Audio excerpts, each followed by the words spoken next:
Welcome to the Get Out There and Get Known podcast. Join Pam Perry, veteran PR strategist, Emmy award-winning producer and publisher of Speakers Magazine, who will show you how to crack the code in getting out there to get known. Each week, she either interviews her media friends, PR colleagues, or she just goes solo, offering you strategies on publicity, publishing, and platform building. So listen up to hear how to get booked on media places and on superstar stages. Now, here's your host, Pam Perry. Hey there. So we are here today with Joanne McCall. We're going to be talking about media darlings, okay? What is a media darling? So before I even get into that, a media darling is the first person the media calls to put a story in perspective to help shape thinking. So you want to be the first person that the media calls. So this is what this book is about. I'm with Joanne McCall. Let me just read it.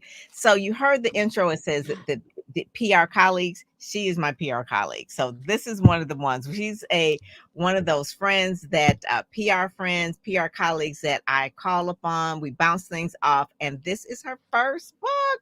Yay! Oh my God. I love that. Oh my God. Let me just read a little bit about it. So Joanne brings her expertise, advice to you, whether you want to build your audience or networks to get at the top of media outlets.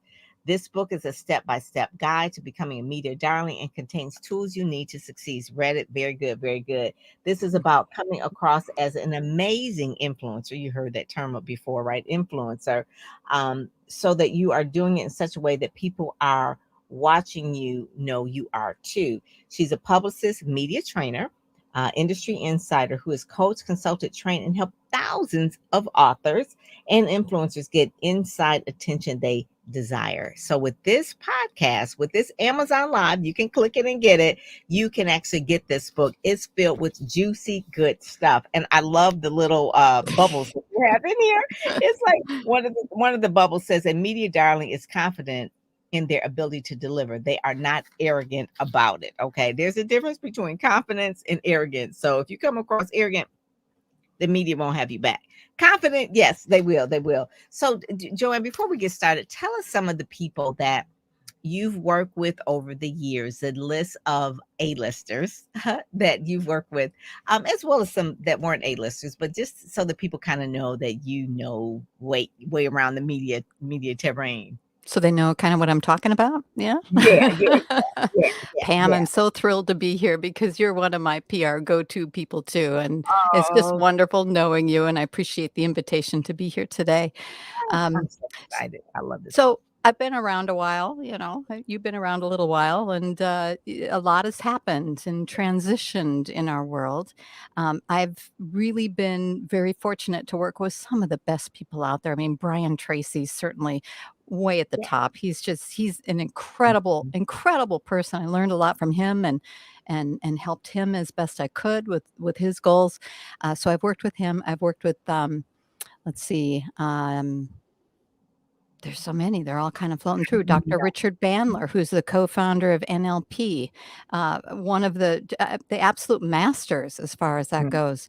And he's fantastic at promoting his books and talking in front of the media. Ken Blanchard is another one that I worked with, the 1 Minute Manager, and 50 some other books. And he's an icon. I mean, he is an absolute icon. So those, I would say, are three of the really top wonderful people that I've worked with and just have had that pleasure. And so really we're talking about publicity, getting media attention, getting out there in national television, local television, radio, podcasts as well. That's new. Definitely magazines and newspapers. But one of the particular things that Joanne is really, really good at is really helping people prepare for those broadcast interviews that people may sometimes feel like, I'm ready for the big time. I'm ready for GMA. I'm ready for today's show. You may be ready for it, but in terms of your content, but how you get your 15 minutes of fame to come across in a way that you want. So I want Joanne to really talk about sound bites. Sound bites are really, really important. And that's really what she trains on a lot, really making sure that people have the broadcast uh, leverage so that they are coming across and not just winging it. So kind of tell us a little bit, because that chapter was the one that I really loved the most, because you gave so many good details. Oh, I appreciate that, Pam. Um, I understand so many people, they've written a book, they've taken the time, they have a business, they're good at what they do, they're experts, but it's very different taking that kind of content and your experience and your credentials and then translating that in a way that will come across to other people as they listen to you, as they watch you, as they read your sound bites and things that you have to say. And I find that a lot of people have trouble making that transition only because they haven't been trained or they don't really know how to do it. The Mm-hmm. truth is, if you watch great interviews, if you see people doing a great interview, they make it look super easy. It's Yeah, like, let's do yeah. that. And, oh my God, I could do that. That's no problem. Look how easy that was. It's kind of like watching a dancer up on stage and you go, I could dance like that. And then you try and, maybe you break a couple legs or something. I mean, it doesn't look the same because there's Mm-hmm. a lot of training that goes into it. So when someone makes it look really easy and natural, training, there's either been a lot of training, a lot of experience, and usually it's both. So the better it looks, the more they've done that. That's just the way it is. The So good news, give go us ahead. a story of someone that thought they were ready. I don't say any names, but No, it I was a wouldn't. story the story you talked about in the book of someone that was like, oh, I'm ready, and then they were like, you talked about they had the head the deer in the headlights look. Yeah, that one. Okay, yes, I remember this because this was such a pivotal moment in my life. It was quite the learning experience. So I was working with a gentleman who he's in Los Angeles. He is a branding expert, personal branding, and he's very, very good at it. He traveled all around the country. He spoke, I think, 250 days out of the year on this issue. And shortly after we decided to work together, he came to my town, and I was able to go and watch him in action. And so he Mhm, presented in front of this group. He was so good. I mean, he was personable and he was friendly and he was outgoing and he was funny and he was serious at times. I mean, he just had it all. And I thought, oh, this is going to be great. I mean, and he wanted national television in the worst way. That is what he wanted. mhm, So mhm. his book is releasing. We do a launch and we're doing other media, of course. And I said to him, I said, well, what we do is we wait for a celebrity to do something bad. Because really, how long are you going to have to wait? Somebody is always doing something, right? They do something, they're in the news. That's when we would jump in. And we had our moment. Now, this is a number of years ago, but this is a classic story that will go on in history forever in my mind. So it was when Martha Stewart was accused of insider trading, right? And the moment that happened, the media went bananas. They went absolutely crazy over this story. So what I did was I did what every good PR person does. I contacted all the major media. I said, I got, I have can speak to so the first I was, and they wanted him on with Wolf Blitzer hours from that moment. And CNN was out of New York, and my client was Angeles, and this is prior to Zoom and Skype and all of this. So we had to get him into a studio, which we did. Got him into an affiliate studio. The moment came, and up comes the music, and it's CNN, and it's the story of the day, top story of the day, whatever the name of the show was. And Wolf gets on there, says Martha Stewart's in trouble, and this whole thing. And so then they cut to my client, who is basically alone in a studio. I think there's one person there saying go, because he has to go. And he'd never been in a situation like that. And there's a lot of pressure. This is national TV. This is CNN. This is his big dream. And he has not been trained for it, even though he's a great speaker, even though he's great on stage, even though he speaks in sound bites, all that. He wasn't ready for this. And so I'm in my office watching this unfold. And so it cuts to him, and he looks, he's like a deer in the headlights. I mean, his eyes are wide open and he's like this. And I thought, uh-oh, that's not a good sign. I'm kind of peeking through my fingers like this at the TV screen.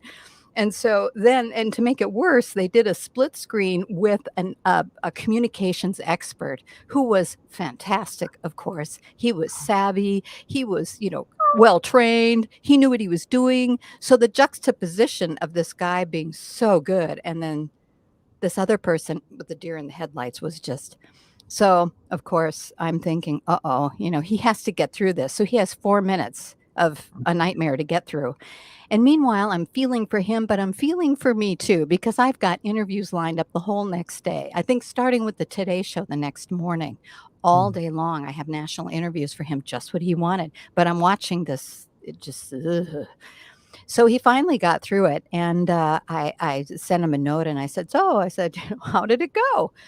Trying to be as neutral as possible because I knew how it went. And he, to his credit, came back and he said, I sucked. I said, okay. I said, I thought, good, we can do something about this. Meanwhile, I had contacted a friend of mine who's a media trainer in LA. I said, you have to see this guy tonight. I don't care what you have lined up in your life. None of that matters at all. You're canceling everything and you have to see this guy tonight. It has to be tonight. She finally relented and agreed. And so I told him, get over there. So they spent about the next 3 or 4 hours going through, getting his key messages, training him on how to come across and do it well and some sound bites and all of that. And so the next morning, I'm in my office watching again, wondering, what's going to happen now? And up comes the show. They go to him. And this time he looked like there's an old comedy duo called Laurel and Hardy. And maybe your parents are familiar with them. Maybe you've heard of them. Yeah. Okay, so Hardy was the chubby one, and Laurel was the real thin one with the grin. So this time, my client had the grin. He had the grin, so it was better. It was better than the deer in the headlights, but not great. Okay. Not great. So what happened was he had interviews all day long, and by the last interview, he was pretty good. Okay. He was really pretty good. A little bit and more. So what's the lesson? I want you to be good right out of the gate. So do you. Yeah. Right? We don't want you warming up. We don't want you getting warmed through these national, these huge opportunities for you. We want you to be good at the beginning. So the bottom line is getting some training, even if it's simply mock training, where you'd have someone ask you questions on camera and you have an opportunity, to answer them and practice will help you. But training is even better. So that's that story. Yeah. So what I learned was all my clients are getting media trained. That's, that's it.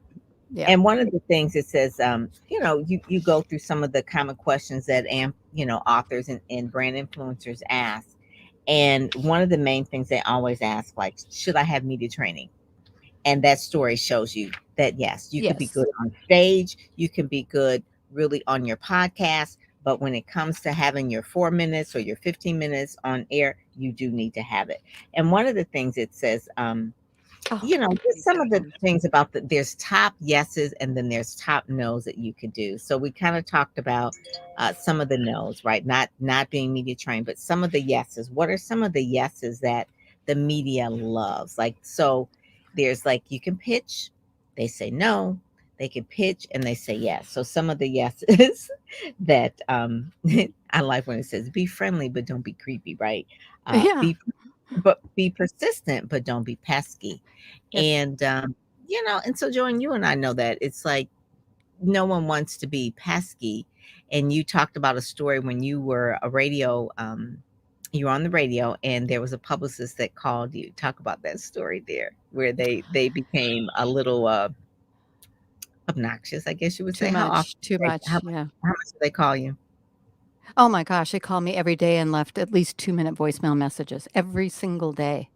Yeah. And that's just a huge mistake because not only did I not want to book her client, I never wanted to work with her again. And I will tell you something, producers remember. If you mess up here, they will remember, and they may end up on some big show down the road, and they remember. They're like elephants. They remember things. So, and that's not to scare anybody. It's just to encourage us all to be better at what we do and to pay attention to the things to do and the things not to do, of course, which will help you. So I think another one, Pam, is having a good attitude. I mean, it's just having a good attitude. Things can go wrong. Yeah. I mean, who doesn't want to work with easy people, right? Ooh, so if you're difficult or try to be a diva, no one wants you back. Right. That's right. Yeah, being a diva just is not a good idea, and I find that there are certain people where there's a tendency in that way, and it's usually people who are really successful. They're successful in their area, and they think it will translate, and it doesn't necessarily. If you're still unknown in the media, you're unknown, and Mm-hmm. you got to work your way in. And having a great attitude is really helpful, and not being a prima donna is Mm-hmm. is important. Yeah. And one of the things, so we're doing live, we're on Amazon Live, we're on LinkedIn Live, we're on YouTube Live. If Yay. I were having internet issues, which could happen, one of the things you advise people is what? So if I all of a sudden drop out of the camera and you're there because maybe my internet went down or whatever, maybe I forgot to plug in my computer or whatever, and I thought it was plugged in, which has happened, and then it just dies. What do you suggest people do? Yeah, you pick up where the person left off. I mean, if you suddenly dropped off, I'd say, "Well, this is, Pam Perry's show and I'm the guest, and so I'll interview myself." Well, Pam Right. would say to me, and then I would wait for you to come back. I don't know, I might say she'll be back in, which and I know you're trying, right? So it's just picking it up and having a little fun with it. It Um, is, it is. And only if you're really comfortable with that, you're comfortable with your material, because that has happened. And I'll tell you that the person who I left, they were like, "Oh my God, where did Pam go?" And da da da, this and that. oh, And they're just going through this whole thing. And I'm like, you could have just kept going. I was gonna come back. yeah. So that is really, really key, because so many people were doing live now. And so don't get flustered when the host basically pops off or any of those type of things. Just keep going with your soundbite, and then talk about what is a talking point, and how you help people with their talking points, how you help them remember their talking points so they're not reading them, but really what are talking points and how do you help people really prepare those. And one of the first questions I ask is, "You've written this book, so what are the top 3 things people have to know?" In the order Great. of importance. And then I would increase it, of course, because top 3 will get you through a 4-minute on-camera interview. But if you're going to do a 60-minute podcast, you need a lot more key messages than that. So you wanna start with the top 3 and then keep adding to it. So you have 3, you have 6, you have 9, you have 12. Key Mhm, messages, what are the most important things that people need to know? And mhm. so this helps you for so many reasons. It keeps you on track. Right. Because sometimes a host will ask you a question that really isn't so related to why you're there. Mhm. And suddenly you find yourself going down some road and you're telling some story, and your inner voice is going, "Why are you telling this story? This is not really a story you should be telling. And how are you going to get out of it?" Because you'll have this internal thing going on.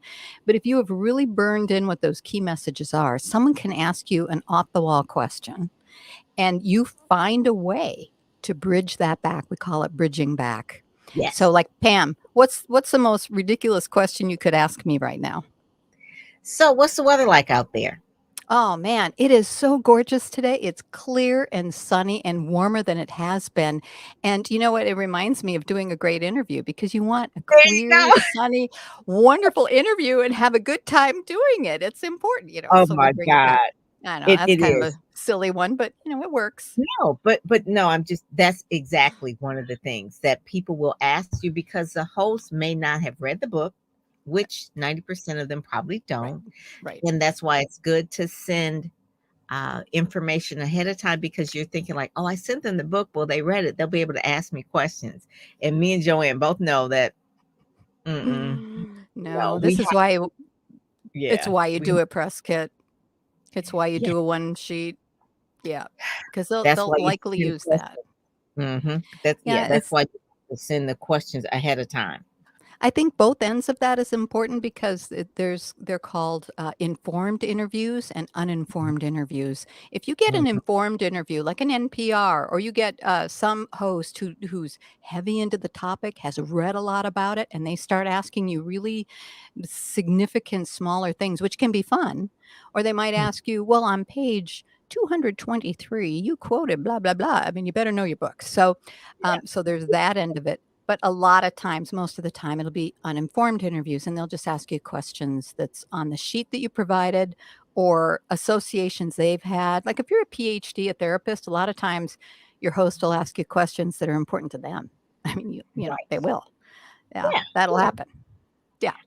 thing that I like about the book, and I'm trying to find the part here, and it talked about, oh, here it is. Okay. I would say, what do I talk about? So the what do I talk about? I really, really love this. So the main thing is these are so if anybody's listening, take notes on this. Number one is and you've got to get the book. You got to get the book. Number one, these are the things to develop your sound bites. One, smiles, metaphor, similes, metaphors, and analogies.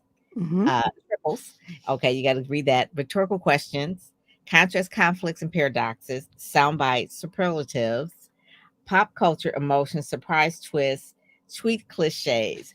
And that part, like right there, is worth the price of the book because I was like, Oh, oh my God, she gave it aw. all away. Yeah, I did. So let's talk about the triples then. Let's talk about the triples because that's just one of the ones that you talk about.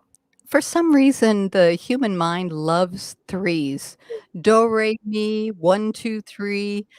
Give me liberty, happiness, and what's the rest? I should know that right off the top of my head. But I Yeah, mean, there's yeah. so many. We love threes. Pray love. And Eat, Right. Pray, Love. Yes, there's a number of Mhm, book titles that use that. So mhm. triples, if you can come up with a way to talk about your book itself, or one of your key messages using those kinds of triples, it will make a Yeah. huge difference. And then there's just finding a way. A soundbite basically is just taking it's a very dense piece of information. So, for example, I remember listening to a podcast interview once. There was a relationship expert on the show, and she said, when it comes to relationships, perfection equals pure fiction.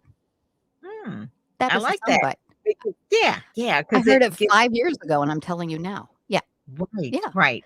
Those you know who's really good at doing sound bites because they remember he just has a great memory is Les Brown. So Yeah. Les Brown is a great stage speaker, platform speaker, but he also talks in sound bites. And it's because of alliteration, it's the triples, it's what the ear likes to hear. And Mhm. I guess maybe people who he was in radio before, he was a disc jockey, so he knows that he has to be a little bit more dramatic and that sort of thing. But I do like the fact that you said about the triples. That was really important. I like the fact that you talked about similes, metaphors, and analogies because Mhm. a lot of times what you're doing right now is that people remember stories.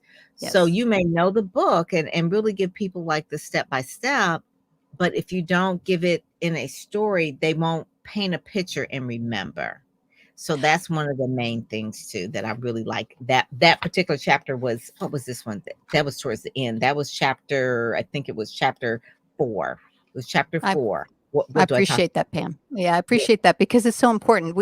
If you just talk, it's hard on people's ears. You can only listen for so long. There's something else I like to share about, which is bookmarking. So if someone asks you, well, what are your tips for sleep, having a better night's sleep, for Mm, example? And you might mhm. say something like, there really are 3 main tips for having a great night's sleep. That's a Yes. bookmark. Number Mhm. 1, number 2, number 3. And Yes. then Yes. beyond that, you could be doing these things. So Mm, you've kind of carved out a piece of time that's the ear taking in. This is important about because mhm.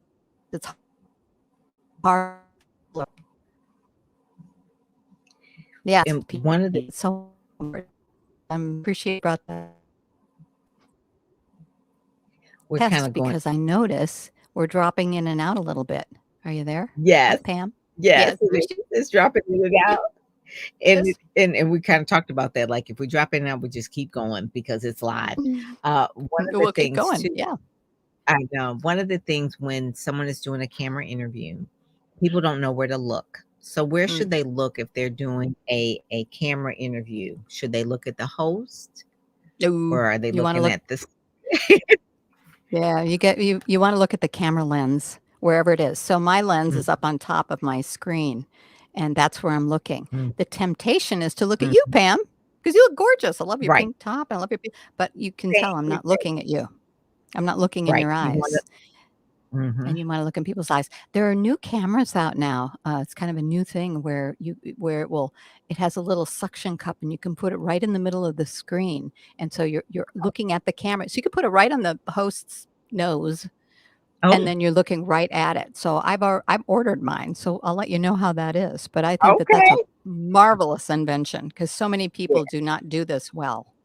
Hmm. They're looking That's at true. themselves, they're looking at the host, but the advice if you're on television is completely opposite. You wanna look at the host and let the camera find you. So there are different ways of doing things. Hmm. Hmm. So Yeah. yeah, so it is when you're on television, you look at the host. When you are doing like what we're doing, you're looking at the camera. Because if I look down at Joanne, I'm looking at Yeah. Joanne, but the people who are watching this is like, well, why is she looking down? Because I'm looking at Yeah. Joanne. So anyway, so it's a whole nother thing of doing that.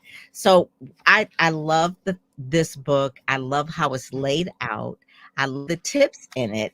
And then at the end, you give us a little heads up about what's next. So it's like, okay, so this is really so to prepare you to be a media darling so that you are really making sure that you're shining through every interview.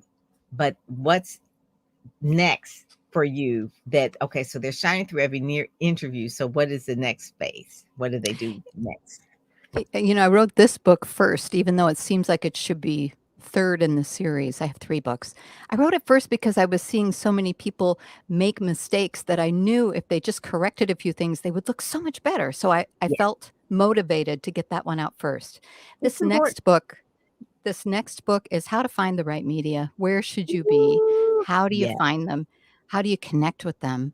And it is different now and it keeps changing and people like to be connected with it differently. So how can you figure out what that is and how do you find them? Mm, If you wanna only just do podcasts, let's say you're in a women's group or you're in a reading group or whatever, and someone has a podcast and you want it, that's fine. I mean, you don't have to have a book like this or follow all of that.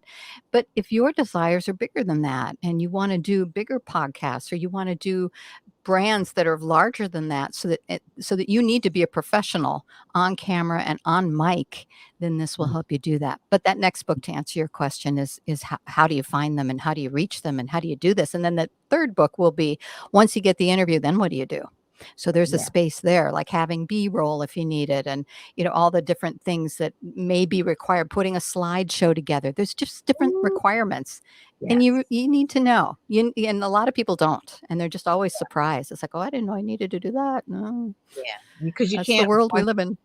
yeah, once you get the interview, you can't just scramble and try to put it together. You need to Yeah. already have those marketing materials together. Those are the things that are required for a professional. The second book in the series that you're talking about is how to find the media. And so, and what media? So a lot of people want to go for the top rung media, the ones that I remember having a client one time say, well, I want to be in People magazine. I'm thinking like, okay, People magazine, what does that have to do with you? At this point, she was doing an event, okay, and it was pretty timely, and it was an event just for a specific audience. It was not you're overshooting the media in terms of being in People magazine. First of all, we're not timed enough because that's probably at least 6 weeks out or 8 weeks out or whatever. So I said, well, why People magazine? She said, well, that's what I read in the beauty shop. Okay. Oh, I okay. said, "Okay, so this is," she says, "I really don't know media." That's what she said. Well, "So you that's why don't she know has what you. media." Yeah, that you don't Right. know what media. So I always tell people to study the media so that they know. Obviously, what your audience reads, watch, and listens to is where you want to be, Mhm. not Right. what's popular, Right. because it may Exactly be, right. but It's nobody, your audience isn't watching it. So exactly right, Pam, and then I would add to that there are all kinds of media opportunities with outlets you haven't heard of. That doesn't mean they aren't perfect for you. yeah, That doesn't mean that it's exactly the place you should be. It may well right. be. Some people, here's another example. Some people, I want to be in the New York Times in the worst way. That's really what I want. Well, okay. New York Times, millions of readers, but a fraction would be interested in what you have versus a much smaller outlet, 40,000, active users, but they're all interested in what you have, which is going to Wow. produce the better results? Yeah. I mean, you got to kind of look at that. Right. Yeah. I Yeah. had a client one time that was in a trade publication. Trade publication is not going to be for everybody, but she got a speaking gig. Great. Speaking gigs. And that was the thing. She got speaking gigs from being in that trade publication directly at that niche. Now, if she had been on a different show, maybe not so much. So you want to make sure that the message that you want to share reaches the destination of the people who will buy or take some kind of action. Right. That's like the whole point of that. So you know what? I forgot to ask you, how do people get in touch with you? So I want you to tell me how they can get in touch with you. Well, you can just go to my website, which is my name, joannemccall.com. I have a contact form there. I'm happy to receive an email too, and I think it's on my website, but it's my name, Joanne at joannemccall.com. And those are two ways. And then I'm all over social media, so if, we can connect there as well. And I would love to. It would be really, really fun. I love to hear what people are up to. I love authors who have businesses, and it's a privilege to learn what people are up to and what they're doing and how I might be able to help. And so Joanne McCall, I put that up there, joannemccall.com. Yes. And then if you /books, what do they get there? There's a landing page there that has a few more features, and I think I've got some resources there as well. So, it's always fun to get freebies. Who doesn't like freebies? You know? Yeah. So if we you all go like to that. joannemccall.com, then kind of click around, go /books. Obviously, you can get the book on Amazon, but then there's some other resources there. I think it's a quiz or a test or something like that. But anyway, it's like a media assessment. It's a bunch of questions just to see kind of where you are. And it's an eye opener. It's like you read them and go, oh, I didn't know I needed to know that. Yeah. The media assessment, please go there, take that so that you will know. She has worked with some of the best in the media industry. You want to be a media darling, take the assessment and then get the book and then connect with Joanne. Okay, so she can make sure that you are getting the right media training and all that kind of stuff. So I just want to make sure that I said that, because I was like, I want her to mention about that resource page, because I was like, okay, I looked at it yesterday. I was like, what was it? Brain is like, okay, what was that? But yeah, that is take the media assessment, because that really helps you understand where you are. And then that way you can kind of course correct of the things that you need to do. Right. Oh, yes. Right. So cool. So joannemccall.com. Thank you so much for joining us today. Oh, Pam, what a pleasure. Thanks for having me. I had such a good time. I really did. It was really fun. Thank you. And then Charles, thank you so much for joining us. He's a Master's of Management. Says, great interview with Joanne McCall. I plan to get the book. Charles. Oh, thank you, Charles. I put that up there, Charles, before I even read it. So thank you so much.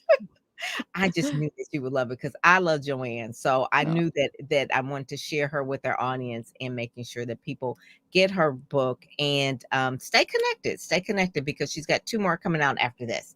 And so she really wants to make sure that she is really helping people get the most out of the media. That's really the main thing, that they get the most out of the media. So thank you so much for joining Pam Perry's Picks on Amazon Live, and then also on the Get Out There, Get Known show as well. So I will talk to you later. All right. Thanks, Pam. Bye, everybody. Hey, this is Pam Perry, really giving you a PR pep talk. How to get publicity. What can it do for you? Why do you need it? What's it do? How much it costs? I'm answer those questions in a sec. So what can quick media coverage do? It can help you increase your visibility online, extend your reach, stand out from the crowd, higher ranking on Google, so you can get found. SEO is important. That's what PR can do for you, for sure. So when you're ready, go to PamPerryPR.com. Love for you to get out there and get known. Get in all of the media that you see on the website, PamPerryPR.com. Take a pic of the packages for the PR on PamPerryPR.com. All righty. We'll see you there.